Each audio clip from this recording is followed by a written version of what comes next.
Bonjour à tous et à toutes, et aujourd'hui pour cette vidéo je vais vous parler de la Renault 7.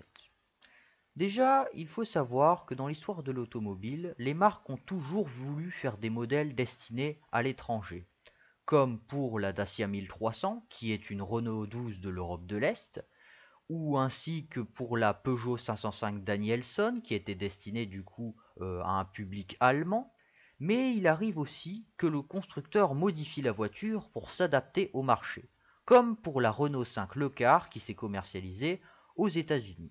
La Renault 7, elle, est aussi de ce cas-là, mais elle sera commercialisée en Espagne. Dans les années 70, Renault surfait sur la vague du succès de la Renault 5 qui se vendait très bien. Il décide alors en 1973 d'en commercialiser en Espagne. Cependant, les clients espagnols n'étaient pas vraiment très convaincus par la Renault 5 et se tournaient plutôt vers des voitures tricorps. Donc, Renault décidèrent de reprendre un vieux projet de 1969 qui devait être commercialisé en France.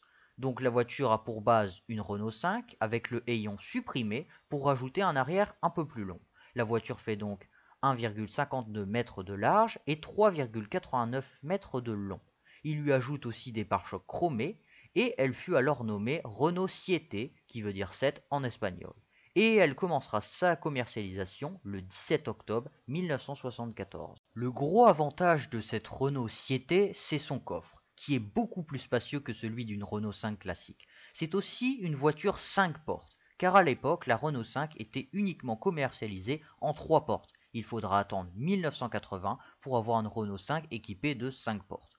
Pour la motorisation, la cylindrée est de 1037 cm3 pour 50 chevaux. Elle sera équipée d'un carburateur Solex starter manuel et on pouvait aussi opter pour un moteur de 47 chevaux. La voiture a eu un gros succès en Espagne avec une production de 30 000 exemplaires par an. Or, en 1979, Renault décide de restyler un peu le modèle, avec notamment l'arrivée de nouveaux feux arrière, un nouveau tableau de bord, ils vont lui ajouter des nouveaux enjoliveurs, des nouveaux rétroviseurs et aussi des protections latérales en caoutchouc qui lui seront ajoutées. Renault décide aussi d'abandonner l'ancien nom pour la renommer Renault 7. Cependant, en 1980, la Renault 7 a beaucoup moins de succès qu'à son début, malgré les efforts d'inventivité de Renault.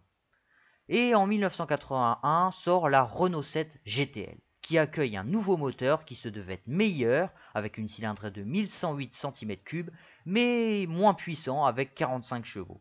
Elle aura aussi un freinage assisté et des appuis-têtes, mais ce modèle se commercialisera que à 8919 exemplaires.